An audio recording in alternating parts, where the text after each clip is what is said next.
Officer Brent Maddox thought he could get away with another show of force. He slammed a black woman against her car, his hand tightening on her throat. But what he didn't know was that this woman wasn't just anyone. She was Judge Vanessa Rhodes, the very judge assigned to decide his future in court. Now the power has flipped. The man who thought he owned the streets will have to answer in her courtroom. But with threats, lies, and a police department desperate to protect its own, will justice survive? Or will the system bury the truth again? Before we go any further, comment where in the world you are watching from and make sure to subscribe, because tomorrow's story is one you don't want to miss. Judge Vanessa Rhodes pushed her shopping cart across the parking lot of Westside Market.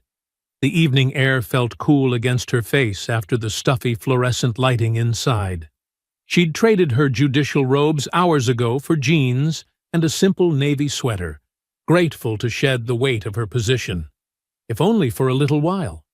The parking lot lights cast long shadows between the cars. Most spaces had emptied out this late on a Tuesday night. Vanessa checked her watch, 9:17 p.m. Her stomach growled, reminding her she hadn't eaten since noon.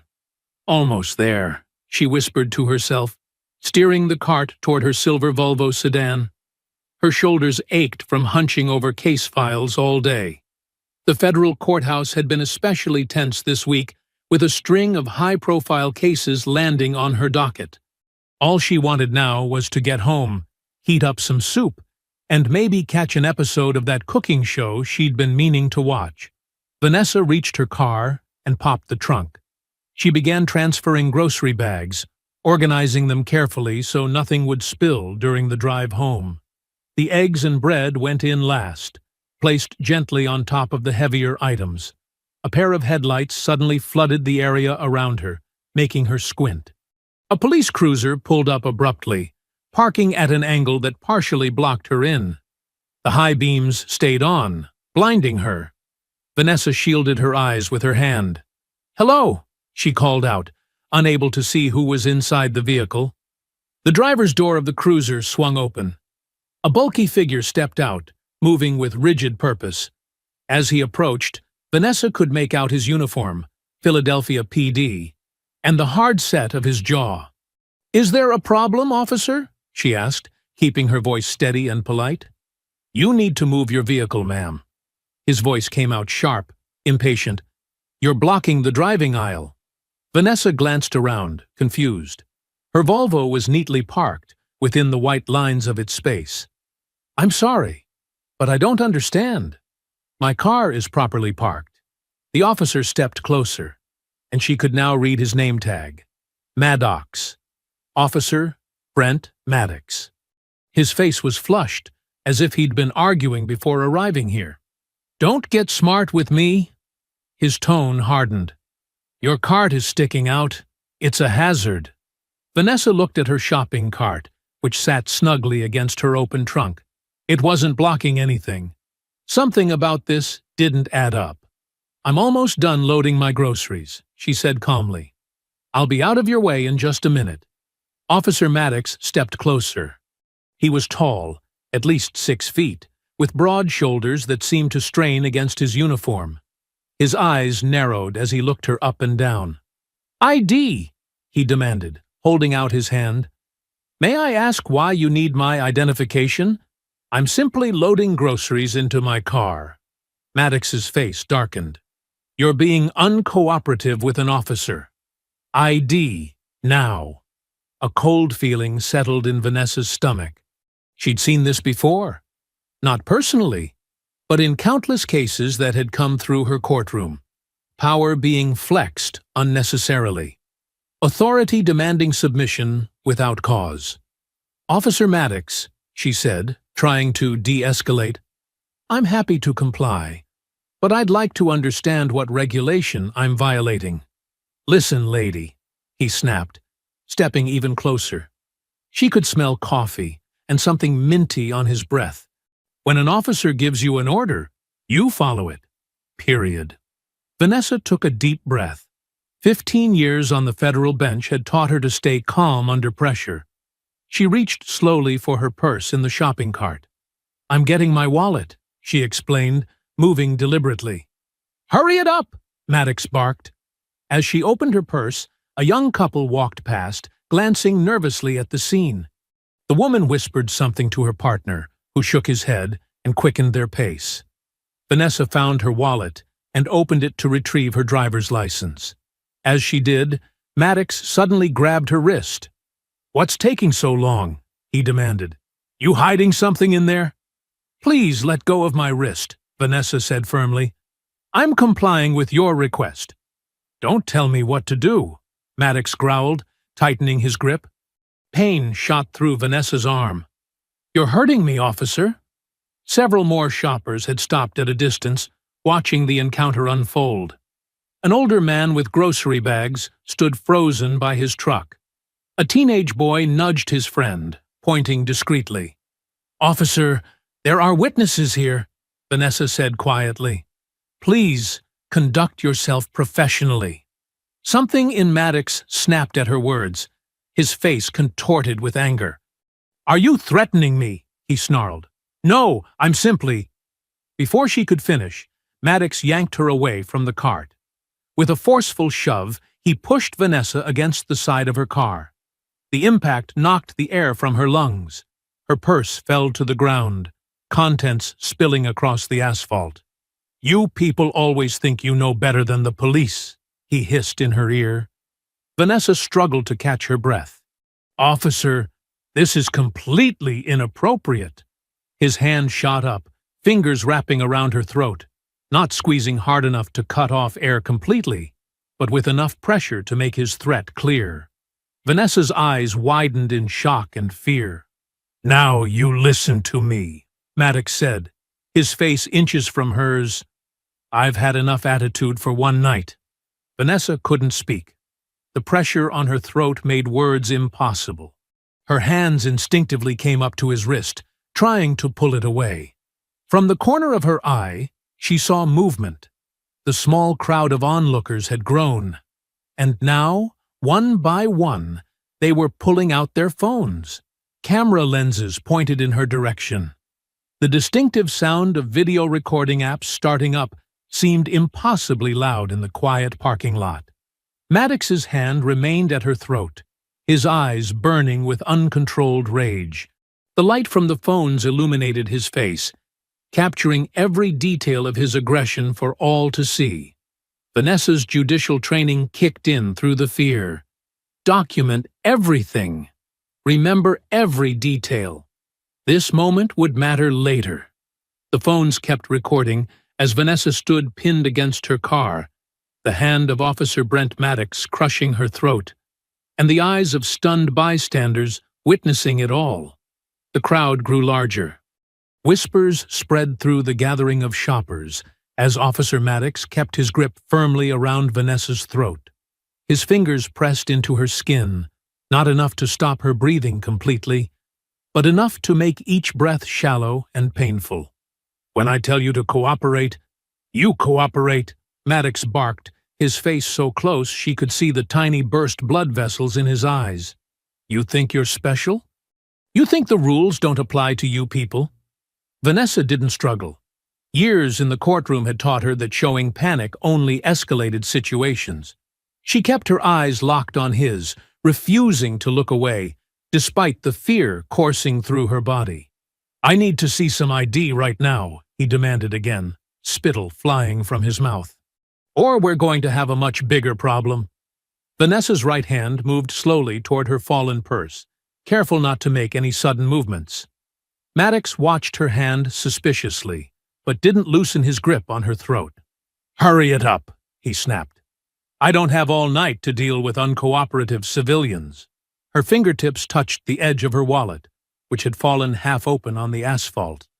With careful movements, she slid it closer, then picked it up. The leather felt cool against her trembling fingers. A young woman in the crowd called out, "She's not doing anything wrong. Let her go." Maddox turned his head sharply. "Stay back. This is police business." The distraction gave Vanessa just enough time to flip open her wallet. She held it up with as much dignity as she could muster while being pinned against her car. The gold federal judiciary badge gleamed under the parking lot lights, and beside it, her ID card with the unmistakable seal of the United States District Court. "My name," she said with remarkable steadiness, despite the pressure on her windpipe, "is Judge Vanessa Rhodes, Federal District Court of Eastern Pennsylvania." A collective gasp rippled through the onlookers. Someone whispered loudly, "Oh my God, she's a judge." The phones recording the incident seemed to multiply. At least a dozen now capturing every moment. Officer Maddox's eyes widened as they darted from the ID to Vanessa's face. Recognition dawned in them, followed immediately by something else. Fear. His grip loosened slightly as the blood drained from his face. "Judge Rhodes?" he stammered, his voice suddenly higher. "Yes," she confirmed, her voice gaining strength. "The same Judge Rhodes who is scheduled to preside over the misconduct hearing of Officer Brent Maddox next month. That would be you, correct?" Maddox's hand fell away from her throat as if her skin had suddenly turned white-hot. He took an unsteady step backward, nearly tripping over the shopping cart. I didn't recognize you, Your Honor," he fumbled, his earlier confidence evaporating. "You weren't in your robes, and it's dark out here, and that makes it acceptable to assault a civilian?" Vanessa asked, straightening her sweater with steady hands.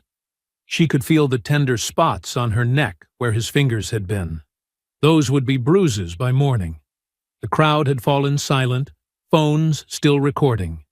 Every eye was fixed on the unfolding scene, the aggressive officer now backing away from the calm, composed judge. "There's been a misunderstanding," Maddox said, forcing a strained smile.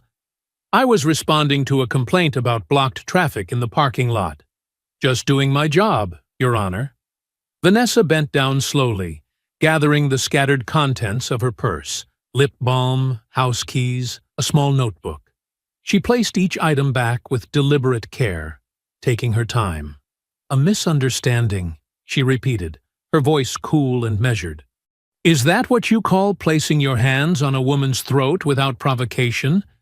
Is that what you call threatening a civilian who was simply loading groceries into her car?" Maddox's face flushed again, but with embarrassment rather than anger. "I thought you were reaching for a weapon," he tried weakly. "Officer safety protocols." "Save it for the courtroom, Officer Maddox," Vanessa cut him off. She stood up straight, her full height still several inches shorter than his, but somehow she seemed to tower over him now. The power dynamic had completely reversed. Several bystanders had moved closer, emboldened by the revelation of Vanessa's position. A middle-aged man stepped forward. "Judge, I've got the whole thing on video if you need it," he offered, holding up his phone. "Me too," said a college-aged girl nearby. "He had no reason to put his hands on you." Vanessa nodded appreciatively. "Thank you. I would suggest that everyone who recorded this incident save that footage. It may be needed." Maddox's face grew paler with each word. He glanced around at the phone still pointed at him, the evidence multiplying by the second. "Look, Judge Rhodes, let's not blow this out of proportion," he said, lowering his voice conspiratorially. "We can handle this professionally between us. No need to make a big deal out of a simple patrol check." Vanessa closed her purse with a decisive snap. She picked up her last bag of groceries and placed it carefully in her trunk, then shut it. Every movement was measured, controlled, the exact opposite of Maddox's earlier aggression. "Officer Maddox," she said, turning to face him squarely. Her dark eyes met his, unflinching. "I believe in the legal system. I believe in due process. And I believe that actions have consequences." She walked to the driver's side door, opened it, and paused. The bruises forming on her neck were beginning to sting, but her voice remained steady. "You'll see me again, sooner than you think." Without another word, Judge Vanessa Rhodes slid into her car, started the engine, and drove away. In her rearview mirror, she could see Officer Maddox standing frozen in the parking lot, surrounded by witnesses with their phones still recording his humiliation. As she turned onto the main road, Vanessa took her first full, deep breath since the encounter began. Her hands gripped the steering wheel tightly to stop them from shaking. The adrenaline was beginning to fade, leaving behind the reality of what had just happened and what would happen next. The morning sunlight streamed through the tall windows of the federal courthouse, casting long rectangles of light across the polished floor of Judge Vanessa Rhodes's chambers. She arrived earlier than usual, hoping to have some quiet time before the day's proceedings began. Her neck throbbed where Brent's fingers had pressed against her skin. She'd covered the marks with a high-collared blouse and silk scarf, but the memory of his grip remained vivid. As she set her briefcase down, she heard a quick knock at the door. "Come in," Vanessa called, her voice steady despite her restless night. Angela Kim, her law clerk, rushed in with a tablet in hand, and concern etched across her face. At 29, Angela was one of the brightest legal minds Vanessa had ever mentored, always 10 steps ahead and fiercely loyal. "Judge Rhodes," Angela said, closing the door behind her. "Have you seen what's happening online?" Vanessa sighed. "I turned my phone off last night. I needed some peace." Angela's fingers tapped quickly on the tablet screen. "The video is everywhere. Someone posted it at 9:30 last night, and by midnight, it had over 100,000 views." She handed the tablet to Vanessa, who reluctantly took it. The footage was shaky but clear enough. Officer Maddox shoving her against the car, his hand at her throat, the shocked murmurs of the crowd. Then came the moment when she showed her ID, and his expression changed from smug authority to barely concealed panic. "There are dozens of videos from different angles," Angela continued, scrolling to show more clips. "This one caught what he said about you people, and this one has the clearest shot of him grabbing your throat." Vanessa placed the tablet on her desk and walked to the window. The city of Philadelphia spread out below, already bustling with morning traffic. Somewhere out there, Brent Maddox was probably being processed, his badge and gun taken away pending investigation. At least, that's what should be happening. "Have there been any official statements?" Vanessa asked. Angela's hesitation told her everything before she even spoke. "That's the thing, Judge. The department released a statement an hour ago. They're calling it a brief detainment following a civilian complaint. They claim Officer Maddox used standard restraint techniques when faced with non-compliance." Vanessa turned sharply. "Non-compliance? I was putting groceries in my car." "I know," Angela said, her voice tight with anger. "There's more. They're saying the video has been taken out of context and that Officer Maddox immediately released the individual upon confirming her identity." "As if that makes it acceptable," Vanessa muttered. Angela pulled up another page. "There's no mention of any disciplinary action, nothing about an arrest or even administrative leave." The news settled like a stone in Vanessa's stomach. She should have expected this. The blue wall closing ranks, protecting one of their own. But knowing it would happen didn't lessen the sting of injustice. "Judge Rhodes," Angela said carefully, "your bruises." Vanessa's hand went to her neck, touching the scarf gently. "They'll heal." "They're evidence," Angela insisted. "You should document them. File a report." A knock at the door interrupted them. Judge William Harding, one of the senior judges on the bench, peered in. His usual jovial expression was replaced with concern. "Vanessa, got a minute?" he asked, glancing at Angela. "It's fine. Angela's aware of everything," Vanessa replied. "Come in, Bill." Judge Harding closed the door and lowered his voice. "I just saw the video. Are you all right?" "I'm fine," Vanessa said automatically. "Like hell you are," he responded, his gray eyebrows drawing together. "That officer assaulted you, in public, on camera. And yet, no arrest," Vanessa noted dryly. Harding sighed heavily. "That's partly why I'm here," The chief judge called an informal meeting this morning. Several of us were there. There's concern about your upcoming case. Vanessa felt her back stiffen. My upcoming case? Maddox's misconduct hearing, Harding clarified, though they both knew exactly which case he meant. Given last night's events, there's a feeling that perhaps you should recuse yourself.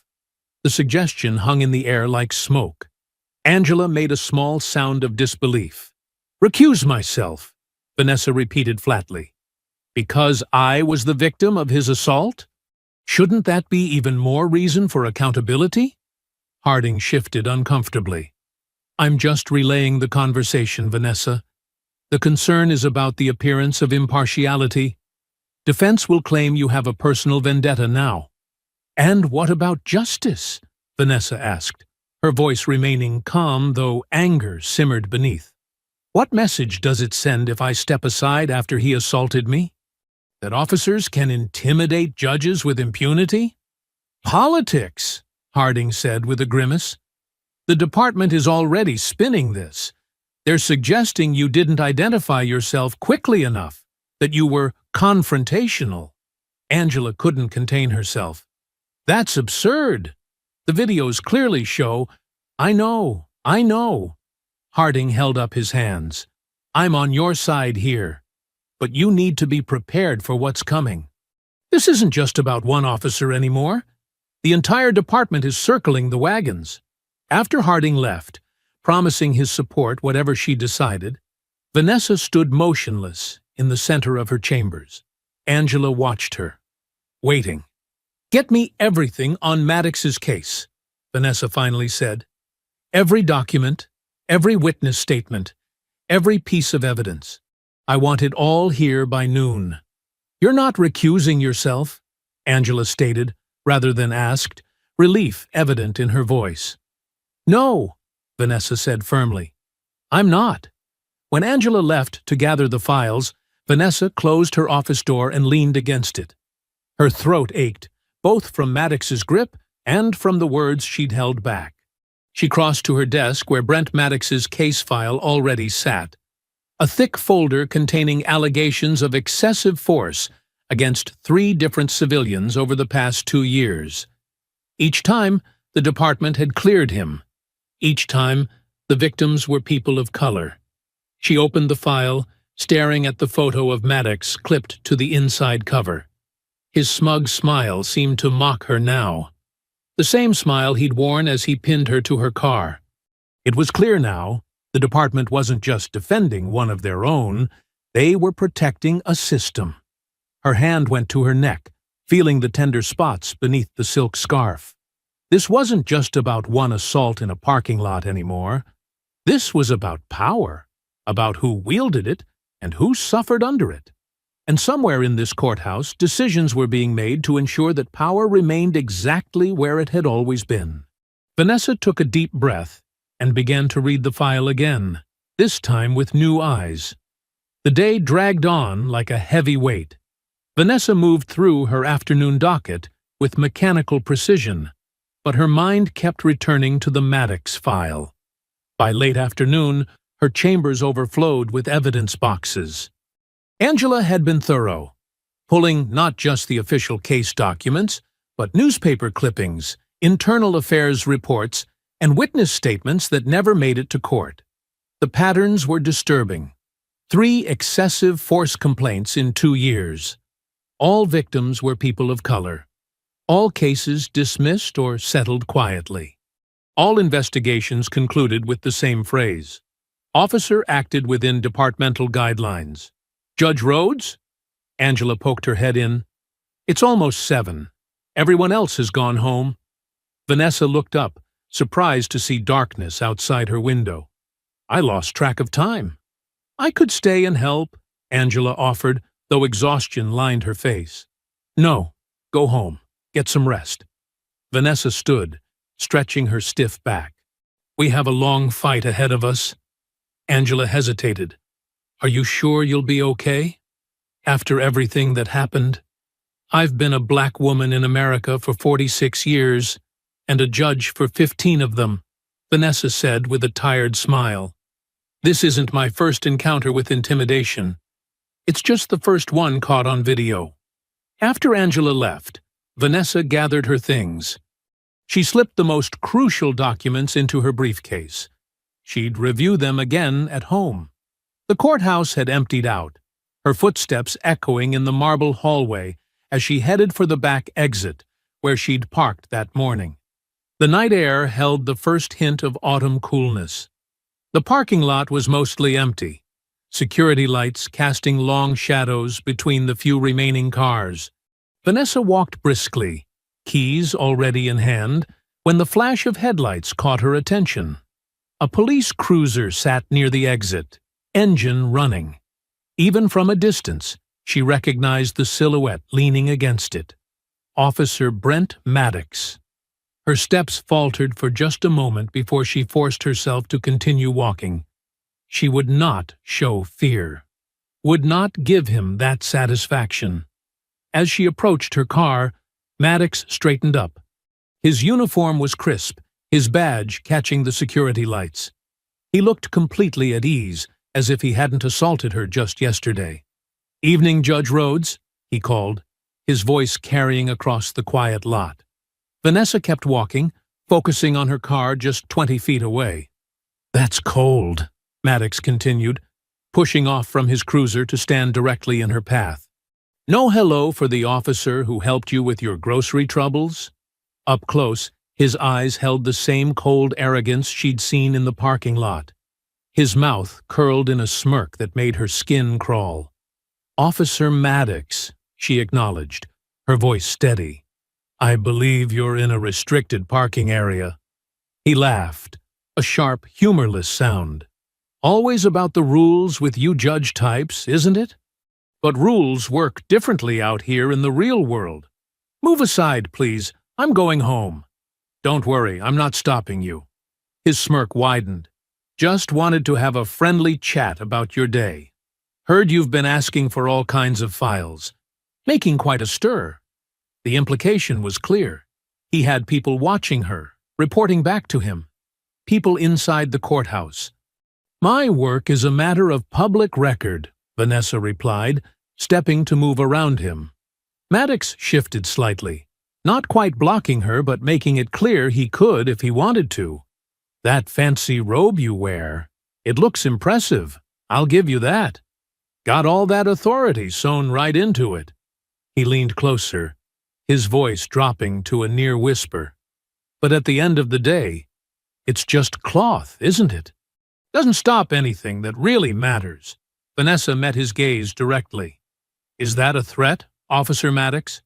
"A threat?" He placed a hand over his heart in mock offense. "I'm just making conversation. About how fragile things are. Robes. Justice." His eyes hardened. Life. The parking lot suddenly felt very empty. The distance to her car impossibly far.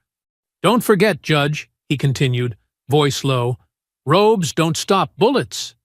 The words hung in the air between them. Vanessa's heart hammered in her chest, but she kept her expression neutral, her breathing controlled. "You're right about one thing," she finally said. "My robe is just cloth. But what it represents, the law, equal justice, accountability, that's what you should worry about." Maddox's smile faltered for just a second before he recovered. "Big words. Let's see how they hold up." He stepped back toward his cruiser. "Have a safe drive home, Judge. Lots of dangerous people out at night. Never know what might happen." He climbed into his patrol car, started the engine, and drove past her slowly, still wearing that smirk. She watched as his taillights disappeared around the corner, forcing herself to breathe. Only when he was completely gone did she allow her hands to shake. She fumbled with her keys, dropping them once before managing to unlock her car. Inside, she locked the doors immediately and sat gripping the steering wheel, waiting for her racing heart to slow. "He wants you scared," she whispered to herself. That's the point. The drive home felt longer than usual. Vanessa checked her rear-view mirror at every stop, half expecting to see Maddox's cruiser following her. By the time she pulled into her driveway, her shoulders ached from tension. Her townhouse welcomed her with familiar silence. She set the alarm, checked the locks twice, then moved through the rooms, turning on lights. The darkness outside suddenly seemed threatening in a way it never had before. In her bedroom, she placed her briefcase on the bed and slipped off her suit jacket. Her judicial robe hung in its special section of her closet, black fabric that transformed her from Vanessa Rhodes to Judge Rhodes when she put it on. She reached out to touch it, running her fingers over the fabric. Maddox's words echoed in her mind. "Robes don't stop bullets." Vanessa carefully removed the robe from its hanger, feeling its weight in her hands. This simple garment represented everything she'd worked for, everything she believed in. In court, it was her armor. She hung it back up precisely, smoothing out invisible wrinkles. "I won't be intimidated," she whispered to the empty room, her voice growing stronger with each word. "Not by you. Not by anyone." Vanessa woke before her alarm. Sleep had come in broken fragments, her mind replaying Maddox's threats whenever she closed her eyes. She moved through her morning routine with deliberate focus. Shower, coffee, breakfast. The routine helped steady her. Today wasn't just any day. Today she would face Maddox in her courtroom. She dressed with extra care, choosing her most formal black suit. Her mother had always told her to armor up for important battles. As she fastened her pearl necklace, a graduation gift from her parents when she finished law school, she studied her reflection. The woman in the mirror looked composed, dignified, unshaken. "Keep it that way," she told herself. At the courthouse, she entered through the judge's private entrance. Security had been doubled. Not for her protection, she knew, but because of the high-profile nature of the case. The hallways hummed with unusual energy. Angela waited in chambers, already surrounded by case files. "It's packed out there," she said, handing Vanessa her morning coffee. Media from every outlet in Philly, community activists, and at least 20 officers in uniform. Vanessa took a slow sip. 20 officers, you say? Front 2 rows, like they're making a statement. They are. Vanessa set down her cup. They're reminding everyone where their loyalty lies. "Are you sure you don't want to recuse?" "I'm sure." Vanessa cut her off gently but firmly. "That's exactly what they want. They'd get a new judge, maybe someone more flexible." "Judge Carson is next in rotation," Angela said quietly. "He plays golf with the police commissioner." "Case closed, then." Vanessa stood, reaching for her robe. "Help me with this?" Angela held the black robe as Vanessa slipped her arms through. The familiar weight settled on her shoulders, not a burden, but a reminder of purpose. "Whatever happens in there," Vanessa said, "make sure every word is in the official record." The walk to the courtroom felt longer than usual. Officer Reynolds, her regular bailiff, waited outside the double doors. "Morning, Judge Rhodes." His eyes held concern he wouldn't voice. "Morning, Reynolds. Busy day ahead." He nodded. "I'll be right behind you." The bailiff opened the doors, and the room fell silent as she entered. Every seat was filled, reporters with notebooks poised, community members leaning forward expectantly. And just as Angela had said, the first 2 rows packed with officers in full uniform. Their faces were stone, a blue wall made flesh. And there at the defense table sat Officer Brent Maddox, wearing a pressed suit instead of his uniform. He turned as she entered, and their eyes locked. His held the same smug confidence from the parking lot. He actually had the nerve to give her a small nod, as if they shared some private understanding. "All rise," called the bailiff. Vanessa took her position behind the bench, waiting until everyone stood before sitting. "Be seated," she said, her voice carrying clearly through the courtroom. "Commonwealth versus Maddox, case number 2023 CR 4857, she began, looking down at her docket. Pre-trial evidentiary hearing. Are counsel ready to proceed? The prosecutor, Assistant District Attorney Marcus Williams, stood. Ready for the Commonwealth, Your Honor. Defense Attorney Richard Kellerman rose next. Ready for the defense, Your Honor. Vanessa nodded. Very well. Mr. Williams, you may begin. Williams approached the bench. Your Honor, the Commonwealth seeks to enter into evidence the body camera footage from Officer Maddox's encounter with Mr.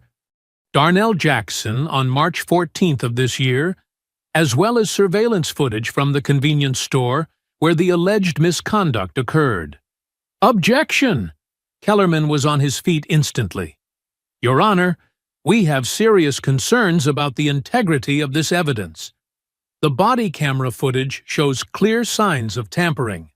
What kind of tampering, Counselor? Vanessa asked, her tone neutral. Missing timestamps, unexplained gaps. We have an expert who will testify that this footage has been spliced together to create a false narrative. Williams shook his head. Your Honor, the Commonwealth's tech experts have verified the authenticity of this footage. The defense is trying to exclude the most damning evidence against Officer Maddox. I'd like to view the footage, Vanessa said. Proceed, Mr. Williams. The lights dimmed as the courtroom technician set up the video. On the large screen mounted on the wall, grainy body camera footage began to play. Officer Maddox could be seen approaching a young black man outside a convenience store, immediately aggressive in his stance and tone. The footage showed Maddox shoving the man against a wall, twisting his arm despite no resistance. The young man kept saying, "I didn't do nothing," while Maddox taunted him. Vanessa watched impassively, though her stomach tightened at the familiar pattern. From the corner of her eye she could see Maddox at the defense table, slouched back in his chair, completely unbothered by what the room was witnessing. When the video ended, Williams said, "The Commonwealth would also like to present civilian recordings of the same incident." "Objection!" Kellerman practically shouted. "These recordings are completely unreliable. Random bystanders with cell phones, editing who knows what." "Your Honor," Williams countered, "these civilian videos corroborate the body camera footage and fill in parts where Officer Maddox conveniently turned his camera away." Murmurs rippled through the courtroom. The blue wall in the front row shifted restlessly. "I'll allow it," Vanessa said. The civilian videos played next, 3 different angles of the same incident, all showing Maddox using excessive force on a compliant civilian. In one video, Maddox could be clearly heard saying, "Try running your mouth now, tough guy." Throughout the presentation, Vanessa felt Maddox's eyes on her. When she glanced toward the defense table, his expression hadn't changed. Still confident, still smug. He even winked at her when their eyes met. After the videos finished, Kellerman launched into a lengthy objection about chain of custody, reliability of civilian witnesses, and selective editing. His voice grew louder with each argument. "Furthermore, Your Honor, these videos don't show the full context. Mr. Jackson had been reported as suspicious, and Officer Maddox was responding appropriately to potential threat indicators." Williams stood to rebut. The suspicious person report came from a caller who said, and I quote, "There's a black guy hanging around outside." Mr. Jackson was waiting for his ride after buying a soda. The tension in the courtroom thickened. The officers in the front rows stared straight ahead, jaws clenched. Behind them, community members whispered angrily. "Your Honor," Kellerman said, his voice dripping with condescension, "we move to exclude all video evidence as prejudicial and potentially tampered with." Vanessa looked at Maddox again. He met her gaze steadily, the corner of his mouth turned up in that familiar smirk. He truly believed he would walk away from this, just like all the other times. "I've heard enough," Vanessa said, her voice cutting through the tension. "The court finds that the body camera footage and civilian recordings are relevant and material to these proceedings." She picked up her gavel. The videos show the same incident from multiple angles, providing necessary context for the jury. The defense's concerns about tampering are speculative at best and can be addressed during cross-examination. Kellerman started to interrupt, but Vanessa continued, her voice gaining strength. All video evidence will remain admissible. This court will not exclude critical evidence simply because it may be damaging to the defendant. She brought the gavel down with a sharp crack. Motion denied. The sound echoed through the suddenly silent courtroom. Vanessa's eyes found Maddox's face again, and for the first time since this began, she saw his confident smirk falter. Vanessa shut her chamber door with a quiet click. The morning session had been draining, not just because of the legal maneuvering, but because of the 20 pairs of hostile eyes drilling into her from the gallery. She slipped off her judicial robe and hung it carefully on the oak coat stand in the corner. "You held your ground in there," Angela said, unwrapping her own lunch. "I thought Kellerman was going to burst a blood vessel when you denied his motion." Vanessa smiled faintly. "I've seen his theatrical objections before. This time it felt different, though, like he expected me to cave." "It's not just Kellerman," Angela said, her voice dropping lower. "I overheard some talk in the hallway. Brent's union is throwing everything they have at this case." "What do you mean?" Angela wiped her hands on a napkin. "The Police Benevolent Association has apparently set up a special defense fund just for him. 6 figures, according to what I heard. They've hired expert witnesses, jury consultants, the works." Vanessa set down her sandwich. "For a misconduct case? That's unusual." "Not just unusual, unprecedented." Angela pulled out her tablet and tapped the screen a few times. "Look at this. They've never allocated this much for any other officer." Vanessa studied the figures Angela had pulled up. The legal fund for Brent's defense was massive, far beyond what would be considered normal, even for a high-profile case. "They're sending a message," Vanessa said quietly. "This isn't just about Brent anymore. It's about what happens when you challenge the system." "Are you sure you want to—" "Yes," Vanessa said firmly. "I'm sure." Her phone buzzed on the desk. A text message from an unknown number. Vanessa picked it up, frowning. "Recuse or regret it?" Her expression must have changed, because Angela leaned forward. "What is it?" Vanessa turned the phone so Angela could see the message. Angela's eyes widened. "That's a threat. We need to report this." "To who?" Vanessa asked, her voice flat. "The police? The same department that's closing ranks around Brent?" Her phone buzzed again. Another message from the same unknown number. "Judges die, too." Vanessa's hand tightened around the phone. She kept her face composed, but her heart hammered in her chest. "This is crossing a line," Angela whispered. "You need protection." "What I need is to do my job." Vanessa set the phone face down on the desk. "This is exactly what they want, to scare me into stepping aside." Her phone rang, startling them both. This time, it was a familiar number, her brother Marcus. She answered, putting it on speaker. "Hey, sis." Marcus's voice was tight with concern. "You okay?" "I'm fine." "Why?" "I've been seeing stuff online about you and this cop's case." There was a rustling sound, like he was pacing. "There are forums where people are posting your home address, your schedule, saying horrible things." Vanessa closed her eyes briefly. "Marcus." "No, listen to me. These aren't just keyboard warriors. These are cops, Vanessa. Actual cops threatening my sister." His voice cracked slightly. "Mom and Dad are worried sick." "I can't back down now," she said. "I'm not asking you to back down. I'm asking you to be careful, to get protection." Angela nodded vigorously in agreement. "I'll think about it," Vanessa said, though they all knew what that meant. "That's not good enough." Marcus's frustration carried through the phone. "Remember what happened to Judge Torres in Arizona? He stood up to a corrupt sheriff and ended up with brake lines cut in his car. Vanessa remembered. The case had sent shockwaves through the judiciary. Torres had survived, but barely. "I'll be careful," she promised. "Tell Mom and Dad not to worry." After she hung up, Angela looked at her with naked concern. "He's right, you know. This is getting dangerous." Vanessa's phone buzzed again. Another text. "We know where your parents live too?" Her stomach dropped. This was escalating beyond what she had expected.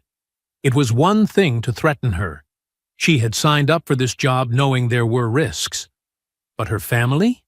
That crossed every line. Angela saw her expression change. "What now?" Vanessa slid the phone across the desk. Angela read it and gasped. "This is criminal intimidation. We need to make sure every piece of evidence in Brent's case is preserved," Vanessa interrupted. "Every video, every witness statement, every document, because that's what this is really about." She stood up and walked to the window, looking out at the city below. Somewhere out there, Brent and his supporters were trying to bully her into submission, thinking she would crumble under pressure. "They're targeting you because you're a threat," Angela said. "Because you won't play along." "I know." Vanessa turned back to her desk and picked up her phone. With deliberate movements, she blocked the unknown number, then turned her phone off completely. The silence felt like a small victory. "What are you going to do?" Angela asked. Vanessa reached for her judicial robe, running her fingers over the smooth black fabric. It represented something bigger than herself, something worth protecting, even at personal cost. "I'm going to do exactly what they're afraid of," she said, her voice steady and resolute. "I'm going to make sure justice is served, no matter what." She slipped the robe back on, feeling its weight settle on her shoulders. "Let's get ready for the afternoon session. We've got work to do." Angela nodded, gathering their lunch remains. As she headed for the door, she paused. "Be careful, Vanessa. Please." Vanessa looked at her locked phone, thinking of the threats, the intimidation, the blue wall closing ranks. Fear whispered in her ear, urging caution, urging retreat. She pushed it aside. "No turning back now," she said, straightening her spine. "Whatever happens, I won't let them win." The courtroom fell silent as Vanessa entered. She moved with deliberate steps to the bench, her robe flowing behind her like a shield of authority. Though her face remained neutral, she noticed the same wall of blue uniforms in the gallery as yesterday. Their presence meant to intimidate. "Court is now in session," she announced, her voice clear and steady, despite the tension hanging in the air. The prosecution called their next witness, Officer Reynolds, a veteran with 20 years on the force. As he took the stand, Vanessa observed his rigid posture and the rehearsed way he placed his hand on the Bible. Something felt off. "Officer Reynolds, were you present during the incident on March 12th involving Officer Maddox?" the prosecutor asked. "Yes, I was," Reynolds replied, his voice steady. "I observed the entire interaction." "And what did you see?" Reynolds launched into his account, describing how the suspect had been aggressive, how Officer Maddox had shown restraint, how the force used was appropriate given the circumstances. His testimony matched, almost word for word, what the previous officer had stated. Vanessa made notes, her pen pressing harder into the paper with each scripted answer. When the third officer took the stand an hour later, she noticed the same pattern, identical phrasing, identical justifications, as if they'd all memorized the same script. "Your Honor," the prosecutor said, after the fourth identical testimony, "the state would like to introduce the incident report filed by these officers." Vanessa nodded, accepting the document. As she scanned it, she noticed the language mirrored the officer's testimony precisely. Not similar, identical. In her 15 years of legal experience, she had never seen such perfect alignment. Even truthful witnesses recalled events with slight variations. "Your Honor," Brent's defense attorney said, rising, Given the overwhelming consistency of testimony supporting Officer Maddox's actions, we moved to dismiss the misconduct charges. Vanessa looked up, meeting his smug expression. Behind him, Brent sat with a slight smile playing at the corners of his mouth. He thought he had won. "Motion denied," she said calmly. "We'll continue hearing evidence. Court will recess for lunch and resume at 1:30. The gavel fell with a sharp crack. As the courtroom began to empty, Vanessa caught Brent's eye. His confidence faltered for just a moment before he recovered, whispering something to a fellow officer who laughed too loudly. In her chambers, Vanessa paced, her frustration building. "It's like they're reading from a script," she told Angela, who was organizing files on her desk. "They probably are," Angela replied. "I've heard about this before. The blue wall coordinating testimony. It's almost impossible to prove." Vanessa rubbed her temples. "Without contradicting evidence, the jury will believe them. It's their word against—" A knock at the door interrupted her. Angela opened it to find a court security officer. "Judge Rhodes has a private meeting," Angela said firmly, blocking the doorway. "Actually," the officer said, his voice low, "I need to speak with you, Ms. Kim. Court administration matter." Angela hesitated, looking back at Vanessa, who nodded. "I'll be fine. Go ahead." 20 minutes later, when Angela returned, her expression had changed. She closed the door carefully behind her and checked that it was locked. "What is it?" Vanessa asked, noticing her clerk's unusual caution. "That wasn't court administration," Angela whispered. "It was Officer Daniel Ruiz." "Ruiz? From the precinct?" Angela nodded, pulling a small flash drive from her pocket. "He wouldn't come to you directly. Too risky. But he gave me this and said it's urgent you see it before tomorrow's session." Vanessa stared at the tiny device. "What's on it?" "Emails," Angela said, her voice barely audible. "Internal communications, original incident reports before they were altered, complaints against Maddox that were buried." She swallowed hard.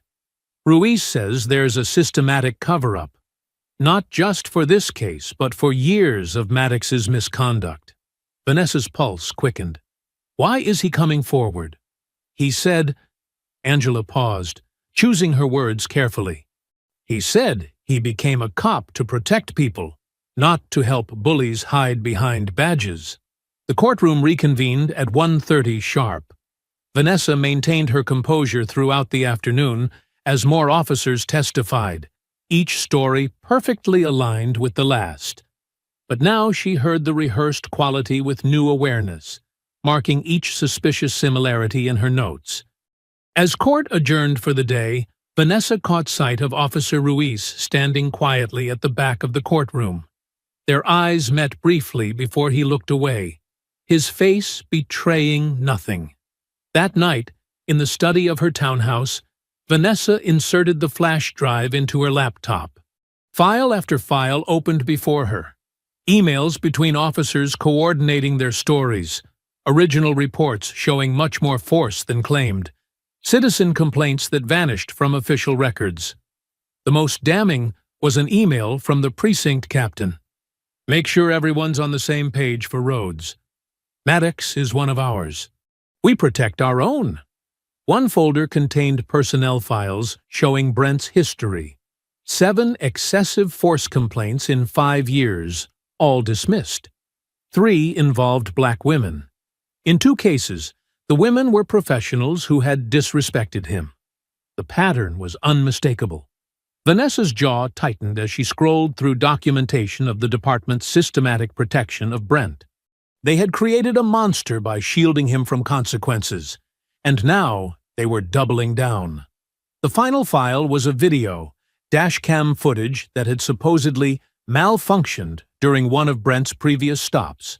But here it was, showing him dragging a woman from her car during a routine traffic stop, his face contorted with the same rage she had seen in the grocery store parking lot. The clock on her desk showed 2:17 a.m. when she finally leaned back in her chair, her eyes burning from hours of reading. The scale of corruption wasn't just about one officer, it was an entire system designed to protect its worst members at all costs. What Officer Ruiz had given her could destroy careers, trigger investigations, maybe even reform the department. It could also make her an even bigger target. Vanessa closed her laptop, the weight of what she'd discovered settling heavy on her shoulders. Tomorrow would change everything. The next morning dawned gray and drizzly, matching Vanessa's mood as she prepared for court. She stood before her bathroom mirror, adjusting her collar with steady hands that betrayed nothing of her inner turmoil. The evidence on Ruiz's flash drive had kept her awake most of the night, her mind racing with implications and strategy. The courtroom was packed when she entered. More media than usual crowded the back row, their pens poised and eager. Vanessa took her seat at the bench, nodding to the bailiff.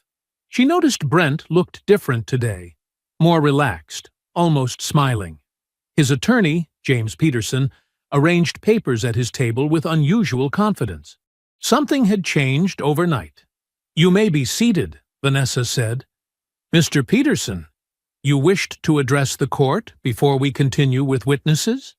Peterson rose, buttoning his expensive suit jacket. "Yes, Your Honor.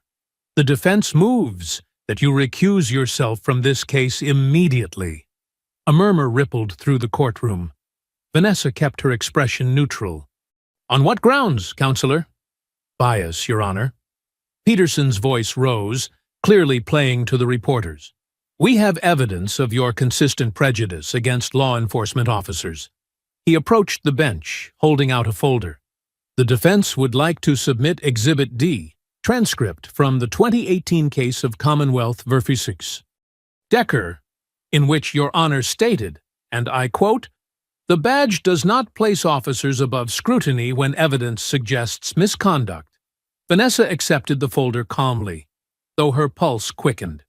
"That statement is a matter of legal principle, Mr. Peterson, not bias." "There's more, Your Honor." Peterson's voice took on a theatrical quality. "In the Roberts case last year, you ruled against qualified immunity for an officer who claimed he acted within protocol. You've consistently shown hostility toward police testimony." The prosecutor, Diane Martinez, jumped to her feet. "Objection! This is a transparent attempt to cherry-pick rulings out of context." "Your Honor," Peterson continued, ignoring Martinez, "we've also learned you've had previous negative interactions with law enforcement that color your judgment.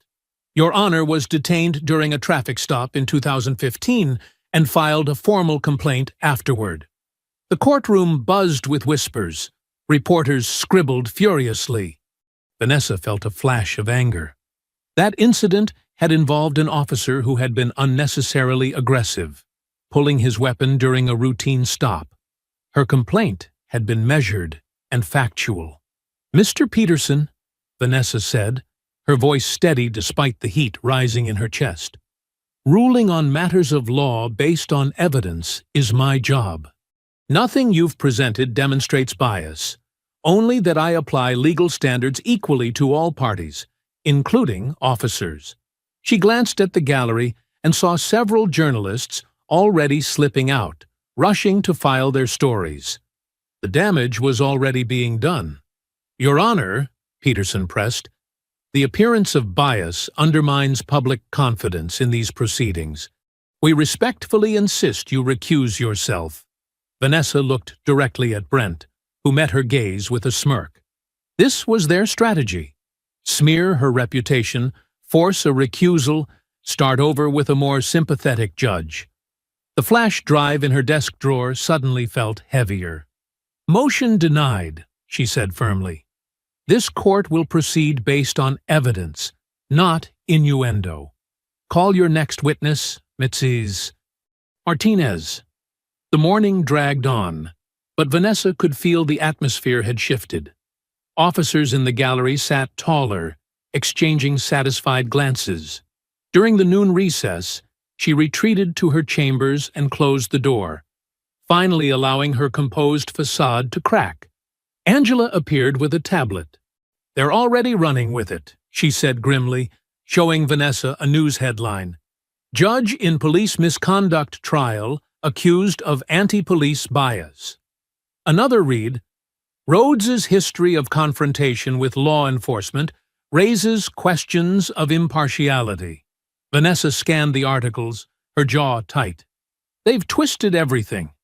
That traffic stop, the officer had his hand on his weapon for a broken taillight. My rulings were all based on evidence, not bias. I know, Angela said quietly, but they're painting you as having a vendetta. Vanessa closed her eyes briefly. This isn't about me. It's about making sure the truth comes out. Darkness had settled over the city by the time Vanessa finished reviewing Ruiz's evidence files in her chambers.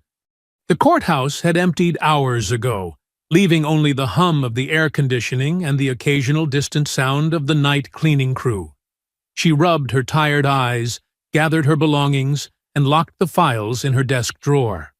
The weight of the day pressed down on her shoulders as she rode the elevator to the parking garage.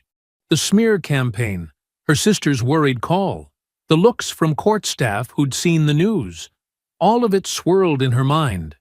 But beneath her exhaustion burned a quiet determination. The parking garage was dimly lit, concrete pillars casting long shadows. Her footsteps echoed as she walked toward her car, one of only a few remaining vehicles. The smell of oil and concrete filled her nostrils. She clutched her keys tightly, suddenly aware of how alone she was. A movement caught her eye, a figure shifting in the shadows near a concrete pillar. Vanessa tensed, her finger hovering over her car key fob's panic button. Evening, Judge. The voice sent ice through her veins. Brent Maddox stepped out from behind the pillar, uniform replaced by casual clothes, jeans and a dark jacket.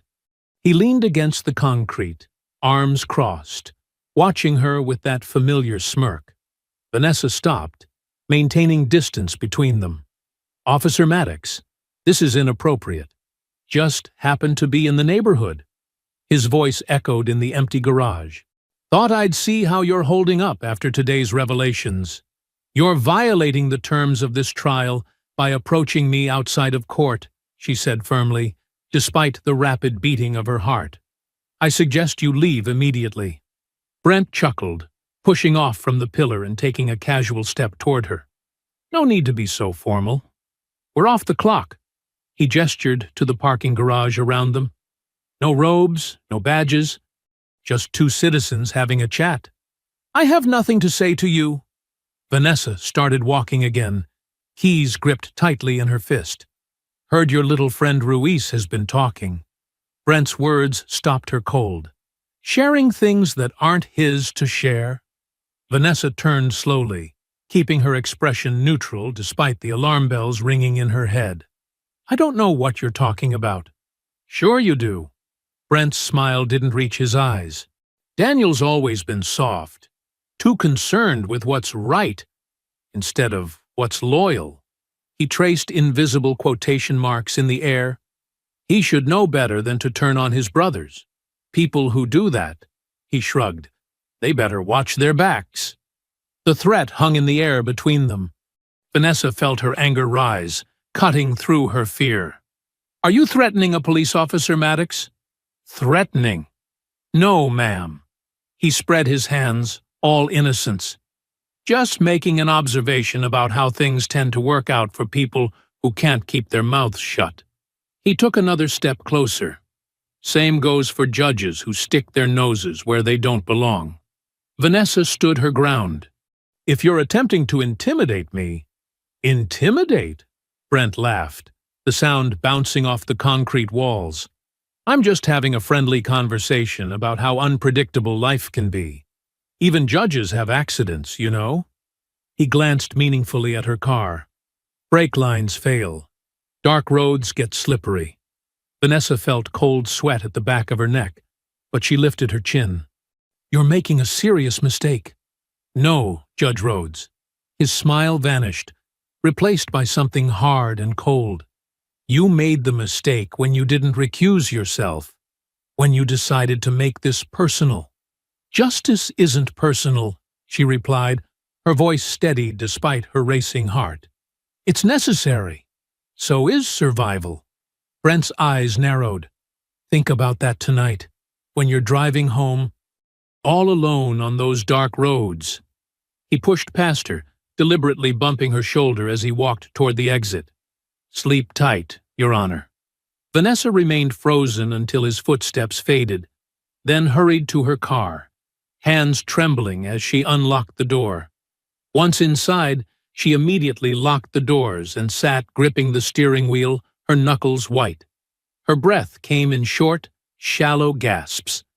The implied threat against Ruiz, against herself. Brent had carefully chosen his words to avoid direct threats while making his message unmistakable.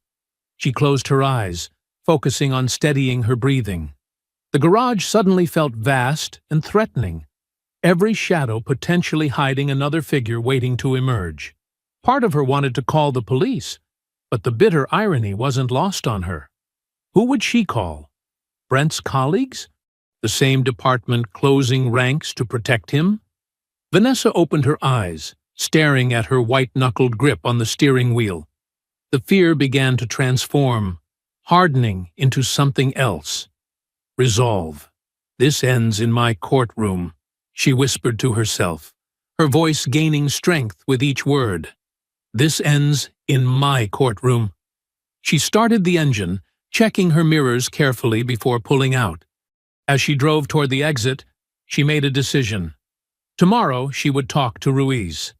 They needed to move quickly now, before Brent or his allies could silence the one officer brave enough to speak the truth.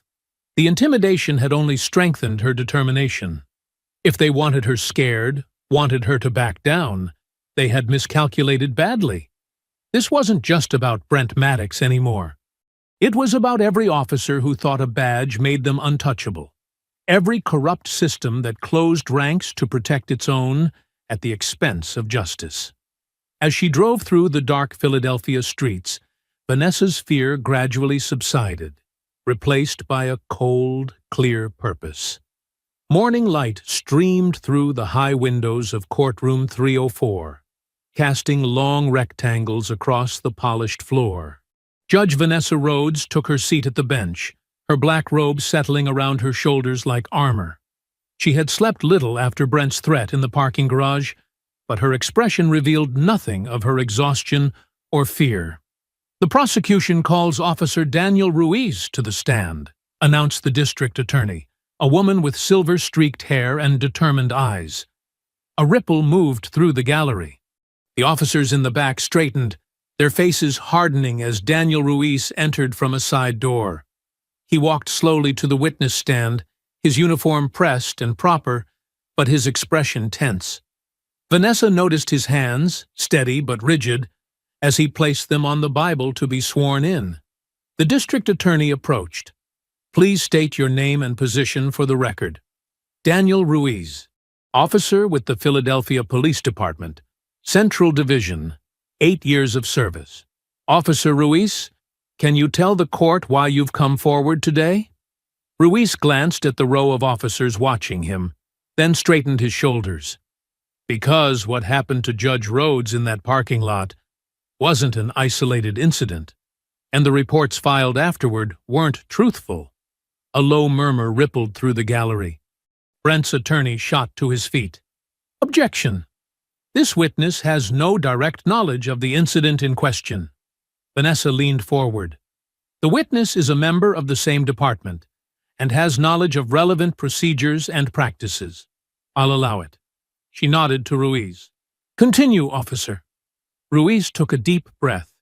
"After the video of Officer Maddox grabbing Judge Rhodes went viral, I was instructed by my supervisor to sign an incident report that described the events, differently than what I saw in the video." "And did you sign it?" the prosecutor asked. "No, ma'am, but someone did, with my badge number." Gasps echoed through the courtroom. Vanessa tapped her gavel once for order. "I have evidence of systematic mishandling of misconduct complaints against Officer Maddox going back 3 years, Ruiz continued, his voice growing steadier. including internal emails directing officers to modify reports, body camera footage that mysteriously disappeared, and witness statements that were never filed. She turned to Ruiz. "Do you have these materials with you?" "Yes, Your Honor." Ruiz reached into his breast pocket and removed a flash drive. "Digital copies of everything I've mentioned." The bailiff took the drive and handed it to Vanessa, who passed it to the court clerk. "These will be entered as evidence and copies provided to both counsel," she said. Brent's face had darkened, his earlier confidence slipping. He leaned toward his attorney, whispering urgently. "Officer Ruiz," the prosecutor continued, "can you tell us about Officer Maddox's history with civilians of color?" "Objection!" Brent's attorney was on his feet again. "Prejudicial!" "Your Honor," the prosecutor argued, "the defense has put Judge Rhodes's impartiality at issue. The pattern of Officer Maddox's behavior is directly relevant." Vanessa took a moment before ruling. "I'll allow it. The witness will answer." Ruiz nodded. "Officer Maddox has had 17 complaints filed against him for excessive force in the past 3 years. 15 involved Black or Latino civilians. All were dismissed without formal investigation." The gallery erupted in whispers. Several of the officers in the back row stood up, glaring at Ruiz. "And how do you know this?" the prosecutor asked. "Because I work in records," Ruiz said. "I've seen the original complaints, and I've seen how they disappear." Brent slammed his fist on the table, his face flushed with rage. His attorney grabbed his arm, whispering urgently. Vanessa tapped her gavel. "Order." The prosecutor held up a folder. "Your Honor, we'd like to enter these emails as Exhibit C. They show direct communication between the department leadership and Officer Maddox regarding the altercation with you, discussing ways to, and I quote, make this go away." Brent's attorney jumped up. "Objection! These were obtained illegally." "They were obtained through proper channels," the prosecutor countered. "Officer Ruiz accessed them as part of his official duties." "They'll be admitted," Vanessa ruled firmly. "The defense can challenge their provenance during cross-examination." For the next hour, Ruiz methodically laid out evidence of corruption, falsified reports, and systematic protection of Brent Maddox. With each revelation, the gallery's whispers grew louder, and the row of officers at the back thinned as some walked out in disgust. Whether at Ruiz or at what he revealed, Vanessa couldn't tell. When the prosecutor finally finished, Vanessa looked at Brent's attorney. "Your witness, counselor." The defense attorney approached Ruiz slowly, his expression contemptuous. "Officer Ruiz, isn't it true that you were passed over for promotion last year?" "Yes," Ruiz said. "And Officer Maddox received that promotion instead?"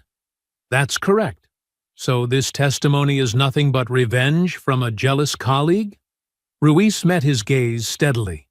"No. It's the truth from someone who can't stay silent anymore." The gallery erupted in whispers again. Brent glared at Ruiz, his knuckles white as he gripped the edge of the table. When cross-examination finally ended, Ruiz stepped down from the witness stand. The wall of blue that had been sitting in the back was now divided. Some officers had left, others sat with arms crossed, while a few nodded slightly at Ruiz as he passed. Vanessa tapped her gavel. "Court is adjourned until tomorrow morning at 9. She gathered her papers, feeling, for the first time since this began, that justice might actually prevail. The nightly news anchor's grave expression filled Vanessa's television screen. She sat in her darkened living room, a forgotten cup of tea growing cold on the coffee table in front of her. The day's victory had been short-lived. Breaking news tonight. Officer Daniel Ruiz, who testified earlier today in the misconduct case against Officer Brent Maddox, has been suspended from the Philadelphia Police Department, effective immediately. Vanessa leaned forward, her heart sinking. According to a statement from Police Commissioner Williams, Officer Ruiz has been suspended pending an investigation into serious violations of department policy, including unauthorized access of confidential records and breach of chain of command. The statement goes on to say that Officer Ruiz's actions have compromised ongoing investigations and departmental integrity. The screen cut to footage of Ruiz leaving the courthouse, reporters swarming around him. "I have no comment at this time," Ruiz said, his face tight with strain. "I stand by my testimony." The camera panned to show two uniformed officers flanking him, their expressions cold as they escorted him past the media crush. Vanessa pressed her fingers to her temples. The message couldn't be clearer. Speak out and pay the price. Ruiz had known this would happen. He'd sacrificed his career, his reputation, possibly even his safety to come forward. The phone rang, startling her. She reached for it hesitantly. Judge Rhodes speaking. Silence. Then heavy breathing. "Hello?" she said. "You should have recused yourself when you had the chance," a man's voice hissed. "Now you're going down with Ruiz." The line went dead. Vanessa stared at the phone, her mouth dry. She carefully set it down, only to have it ring again almost immediately. This time she didn't speak after answering. "Think about your family, Judge," a different voice said. "Accidents happen all the time." Click. The phone rang 5 more times in the next hour. Each call brought a new threat, each voice different, but the message the same. Back off or suffer. Vanessa unplugged the landline but couldn't silence her racing thoughts. They were escalating, from intimidation to direct threats. First Brent in the parking garage, now anonymous calls to her home. How had they gotten her unlisted number? She checked her doors and windows, making sure everything was locked. She'd never felt unsafe in her own home before. Not like this. The house she'd worked so hard to buy in this quiet neighborhood had always been her sanctuary. Now its shadows seemed threatening, its corners hiding potential danger. Unable to settle, she moved from room to room, checking locks again, peering through curtains at the quiet street outside. At 11:30, she finally forced herself to try to sleep. A crash of breaking glass jolted her awake at 2:17 a.m. Vanessa shot upright, heart hammering. More shattering sounds followed. She grabbed her phone from the nightstand and dialed 911 as she moved cautiously toward her bedroom window. 911, what's your emergency? This is Federal Judge Vanessa Rhodes, she said, her voice remarkably steady despite her racing pulse. Someone is vandalizing my property. I need officers here immediately. She gave her address, then carefully parted the curtains to look outside. In the glow of the streetlights, she could see her car parked in the driveway. The windshield was completely smashed, glass glittering on the hood and ground. 2 figures in dark hoodies were still attacking it, swinging what looked like baseball bats at the headlights and mirrors. "Ma'am, stay inside. Officers are on their way," the dispatcher advised. The vandals finished their destruction and ran, disappearing down the street just as police sirens wailed in the distance. 20 minutes later, Vanessa stood in her driveway, wrapped in her robe, as officers took photos of the damage. Every window in her car had been smashed. The word "recuse" had been scratched deeply into the driver's side door. "We'll take the report, Judge Rhodes," said the responding officer, a young woman with concerned eyes. "But honestly, catching whoever did this is unlikely unless you have security cameras." "I don't," Vanessa said quietly. "Do you have any idea who might have done this?" the officer asked, though her tone suggested she already knew. Vanessa met her gaze. "I think we both know this is connected to the Maddox trial." The officer nodded slightly, her expression carefully neutral. "I'll note that in the report." After the police left, Vanessa stood in her kitchen, staring at the business card they'd given her. Case number. Officer's name. A formality. Nothing more. She knew how this worked. The report would be filed and forgotten. the investigation perfunctory at best. Dawn was breaking when she finally made the call. "Angela? I'm sorry to wake you," she said when her clerk answered, voice thick with sleep. "Judge Rhodes." Angela's voice sharpened with concern. "What's wrong?" "I need you to prepare every possible subpoena for tomorrow's hearing. Phone records, internal emails, disciplinary files, everything on Maddox, his supervisors, and everyone who touched Ruiz's suspension." "What happened?" Angela asked. Vanessa stared out at her destroyed car, the word "recuse" visible even in the dim morning light. "They're trying to scare me off the bench," she said. "But I refuse to be bullied. They want to play dirty? Then we're going to shine a light so bright on their corruption that they'll have nowhere to hide." "I'll get started right away," Angela said, determination matching her boss's. "Should I come to your house?" "No," Vanessa said. "Meet me at the courthouse. I'll be there in an hour." She hung up and walked to her closet, pulling out her judicial robe.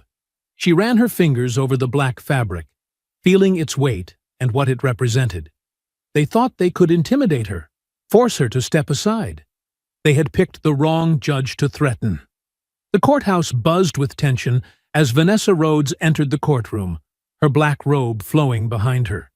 Dark circles shadowed her eyes, but her posture remained ramrod straight.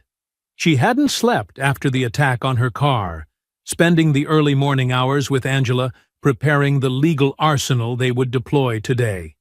As she took her seat at the bench, she noted the packed gallery. Word had spread about Ruiz's suspension and the vandalism at her home. Media filled the back rows. The blue wall was there too. Uniformed officers lined the walls, arms crossed, silent sentinels watching her every move. Brent Maddox sat at the defense table, looking relaxed in his pressed suit. He leaned back in his chair, whispering something to his attorney that made them both chuckle. The smug confidence on his face only strengthened Vanessa's resolve.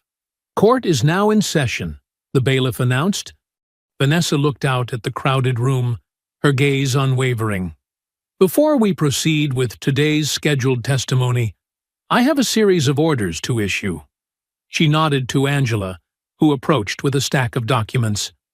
"The court is issuing subpoenas for the following records," Vanessa stated, her voice carrying clearly through the hushed room. "All internal communications regarding Officer Daniel Ruiz's suspension.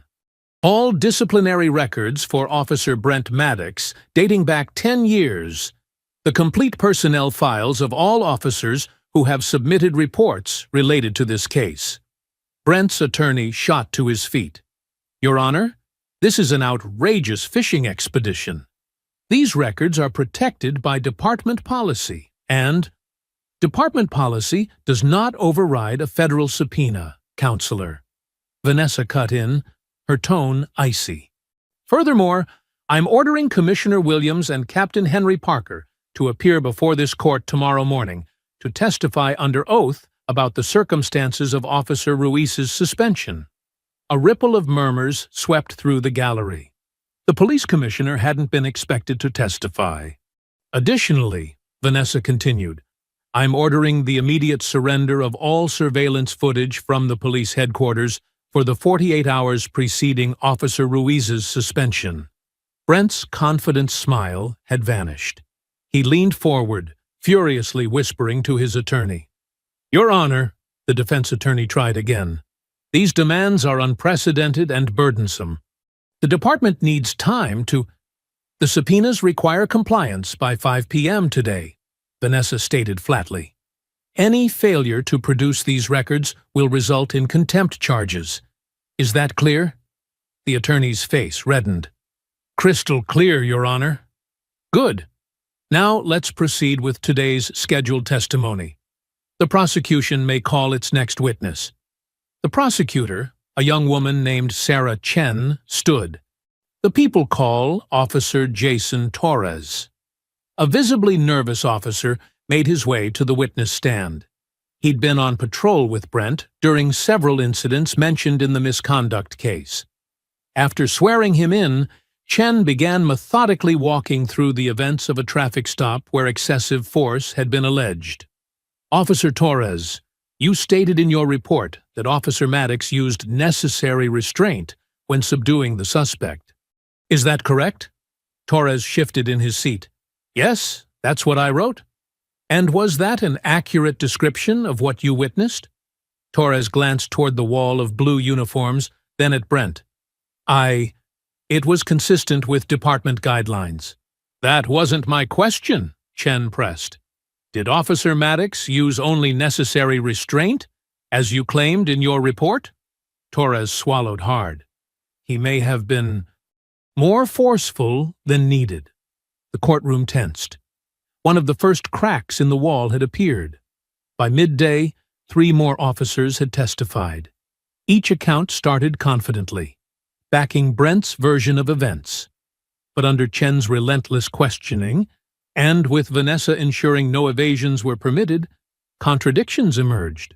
Officer Rivera claimed Brent had been with him during one incident, but time-stamped body camera footage placed Brent elsewhere. Sergeant Phillips testified that reports were sometimes streamlined to protect officers from frivolous complaints. Lieutenant Wilson admitted that Brent's record contained complaints that had been classified as resolved without investigation. With each testimony, the atmosphere in the courtroom grew heavier. The wall of blue uniforms thinned as the day progressed, officers quietly slipping out rather than watching the unraveling narrative. After the lunch recess, Angela handed Vanessa a note. The first batch of subpoenaed records had arrived. The prosecution requested a brief recess to review them. When court resumed, Chen called Officer Michael Dawson to the stand. Officer Dawson, you filed the incident report regarding the altercation between Mr. James Wilson and Officer Maddox on June 12th, correct? Yes, I did, Dawson confirmed. Chen approached with a document. This is your report, stating that Mr. Wilson initiated physical contact with Officer Maddox. Is that accurate? Yes, that's what I wrote, Dawson said. Chen then produced another document. I'd like to enter into evidence an email recovered from the department server, sent from Captain Parker to you on June 13th. She read aloud. Dawson, revise the Wilson report. Remove references to Maddox's initial contact. Make it clear the civilian was the aggressor. This needs to be clean. The courtroom erupted in whispers. Brent's face darkened. Officer Dawson, Chen asked, did you falsify that report under pressure from your superior? Dawson stared at his hands. The silence stretched for nearly a minute. Officer? Vanessa prompted. Yes, Dawson finally said, his voice barely audible. I changed the report. Maddox grabbed Wilson first, not the other way around. Brent slammed his fist on the defense table, the sound cracking through the courtroom like a gunshot. You lying bastard, he shouted. Order, Vanessa commanded, banging her gavel. Officer Maddox, control yourself or you'll be removed. Brent sank back into his chair, seething, as Dawson continued his testimony, revealing how pressure from above had forced him to protect Maddox repeatedly over the years. The blue wall wasn't just cracking now, it was beginning to crumble. The morning of closing arguments arrived with a crisp autumn chill. Vanessa sat in her chambers, eyes closed, centering herself for what would undoubtedly be an intense day. The trial had stretched for 3 grueling weeks. Evidence had mounted. Testimonies had contradicted each other, and the blue wall had begun to fracture under the weight of truth. A soft knock at her door interrupted her thoughts. Come in, she called. Angela entered, holding a steaming cup of tea. Thought you might need this, Your Honor. Vanessa accepted it gratefully. Thank you, Angela. How's the crowd looking? Packed to capacity. News vans lined up outside. They're saying this is the most scrutinized police misconduct case in the city's history. Vanessa nodded. And Officer Ruiz? In the witness waiting room. He looks nervous, but he's holding up. He's braver than most, Vanessa said quietly, rising to her feet. She straightened her robe and took a deep breath. Let's not keep them waiting." The courtroom fell silent as Vanessa entered. Every seat was filled. Community activists, police supporters, media, and ordinary citizens drawn by the gravity of the case. Brent sat at the defense table in a crisp navy suit, his expression unreadable. He'd regained his composure after yesterday's outburst, once again projecting confidence. "All rise," the bailiff called. Vanessa took her seat and surveyed the room. "Court is now in session. We will proceed with closing arguments. Defense may begin." Brent's attorney, Martin Wells, a seasoned defender of police officers, rose slowly. His tailored suit and silver hair gave him an air of authority as he approached the jury.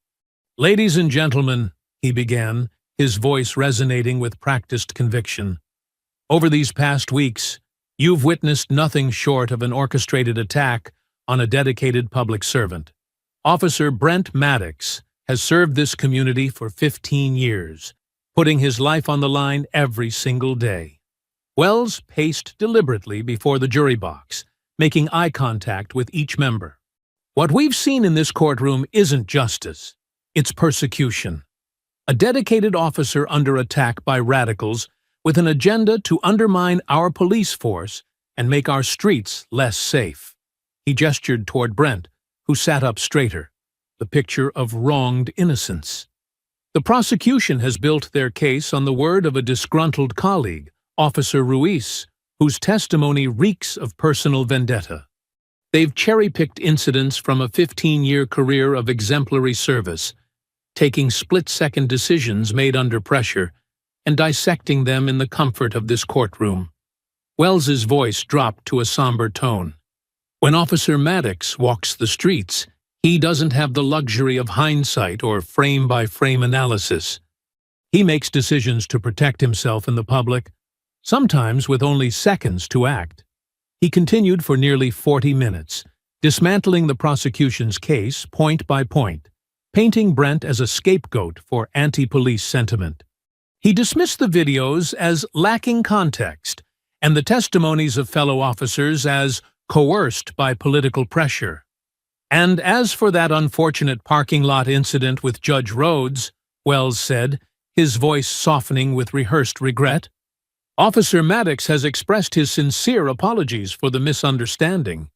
In the dark, with limited visibility, he was simply securing an uncooperative individual until her identity could be established." Vanessa's expression remained neutral, though her jaw tightened slightly at the blatant mischaracterization. "I ask you," Wells concluded, "to remember who stands between us and chaos. Remember who answers the call when violence erupts. And remember that before you condemn a man who has dedicated his life to your safety, you must be certain, beyond all reasonable doubt, that he has betrayed that sacred trust." He returned to his seat. Brent nodded appreciatively.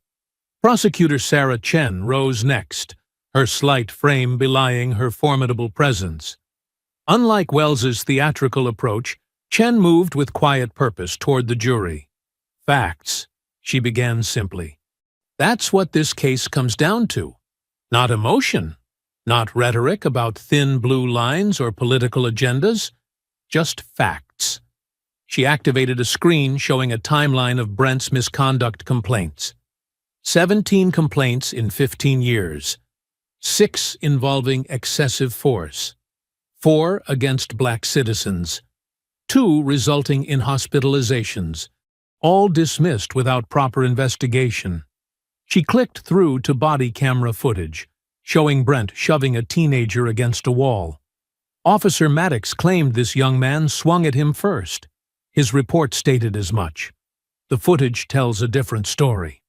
The courtroom watched in silence, as the video clearly showed Brent initiating the physical contact. "Officer Ruiz didn't testify out of vendettas or grudges," Chen continued. "He testified because his conscience wouldn't let him remain silent anymore. He sacrificed his career to tell the truth." She moved methodically through the evidence, the falsified reports, the contradictory testimonies, the pattern of escalation and cover-ups. Her presentation was clinical, focused entirely on documented facts rather than appeals to emotion. Then, finally, she played the video of Brent choking Judge Rhodes in the parking lot. This is who Officer Maddox truly is when he believes no one is watching, Chen said quietly as the footage showed his hand around Vanessa's throat. Not a protector, not a servant of the public, but a man who believes his badge gives him the right to dominate and terrorize. She turned to face the jury directly. The question before you isn't whether our police deserve respect. They absolutely do. The question is whether this officer has honored his oath. The facts, not emotions, not politics, tell us he has not. Chen returned to her seat as a heavy silence settled over the courtroom. Vanessa addressed the jury, her voice clear and steady. Ladies and gentlemen, you have heard the evidence and arguments from both sides. Now it is your responsibility to deliberate and reach a verdict based solely on the facts presented in this courtroom. She proceeded with the jury instructions, explaining the legal standards and charges with meticulous precision. Her words were measured, ensuring every juror understood their solemn duty. You will now retire to deliberate, she concluded. This court stands in recess until you reach a verdict. The bailiff led the 12 jurors out, their faces serious and thoughtful. As they filed through the door to the deliberation room, tension settled over the gallery like a heavy blanket. No one moved. No one spoke. The air itself seemed to hold its breath. Brent stared straight ahead, his earlier confidence visibly shaken. The gallery remained frozen, all eyes fixed on the closed door where 12 citizens now held a police officer's fate, and perhaps the fate of accountability itself, in their hands. 4 hours and 37 minutes. That's how long the jury had been out. The courthouse hummed with nervous energy as attorneys paced the hallways and reporters clutched coffee cups, their eyes fixed on the closed courtroom doors. Inside her chambers, Vanessa sat perfectly still at her desk. She hadn't touched the sandwich Angela had brought her. The weight of the past weeks pressed down on her shoulders. Not just the trial, but everything. The chokehold in the parking lot, the threats, the smashed windshield, the whispered warnings from colleagues. All of it had led to this moment of waiting. Her phone buzzed. A text from her sister. Whatever happens, we're proud of you. The intercom on her desk crackled to life. Your Honor, her bailiff's voice came through. The jury is returning. Vanessa stood, smoothing her robe. She caught her reflection in the window, her face composed, betraying none of the storm inside. With deliberate steps, she made her way back to the courtroom. The room filled quickly. People rushed in from cafeterias and hallways, desperate not to miss the verdict. Officers in uniform lined the back wall, their faces stone. Brent sat at the defense table, whispering urgently to his attorney. His confidence had eroded hour by hour as deliberations continued, and now his leg bounced nervously under the table. The side door opened, and the bailiff led the jury in. 12 ordinary citizens, a retired teacher, a nurse, a construction worker, a college student, people who had put their lives on hold to determine whether a police officer had abused his power. Their faces gave nothing away as they filed into the jury box. All rise, the bailiff called out. The room stood as one as Vanessa entered and took her place at the bench. The rustle of clothing and shuffle of feet settled into absolute silence. You may be seated, she said, her voice steady. She turned to the jury. Has the jury reached a verdict? The foreman, a middle-aged black man who worked as an accountant, rose to his feet. We have, Your Honor. Please hand the verdict form to the bailiff. The paper made its journey, from foreman to bailiff to Vanessa. She unfolded it, her expression unchanging as she read the contents. She handed it back to the bailiff, who returned it to the foreman. Vanessa spoke clearly. "The defendant will please rise." Brent stood slowly, his attorney beside him. A bead of sweat traced a path down his temple. His hands gripped the edge of the table, knuckles white. "Will the foreman please read the verdict?" The foreman cleared his throat. The room held its breath. "On the count of aggravated assault under color of authority, we find the defendant, Brent Maddox." He paused, his voice firm as he continued, "Guilty." A collective gasp swept through the courtroom. Someone in the back let out a choked sob. "On the count of filing false police reports, we find the defendant guilty." Brent's face twisted in disbelief, the reality of the moment crashing down on him. His mouth opened, then closed, like he couldn't find air. "On the count of witness intimidation, we find the defendant guilty."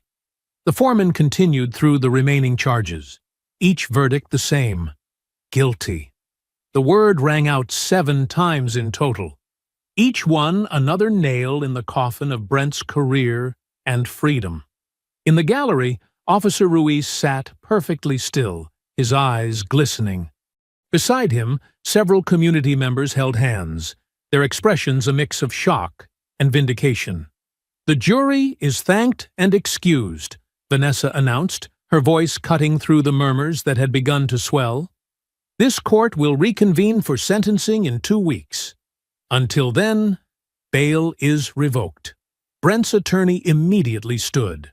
"Your Honor, we request that Officer Maddox remain free until sentencing. He has strong ties to the community and—" "Request denied," Vanessa interrupted, her tone leaving no room for argument. "The defendant has demonstrated a pattern of intimidation against witnesses, including threatening a federal judge. He will be remanded into custody immediately." She nodded to the bailiff, who moved toward Brent with handcuffs. "This is bullshit," Brent hissed, loud enough for the front rows to hear. "You planned this from the start." The courtroom watched in stunned silence as the handcuffs clicked around his wrists. The sound echoed off the high ceilings, a sharp, definitive noise that marked the end of his freedom.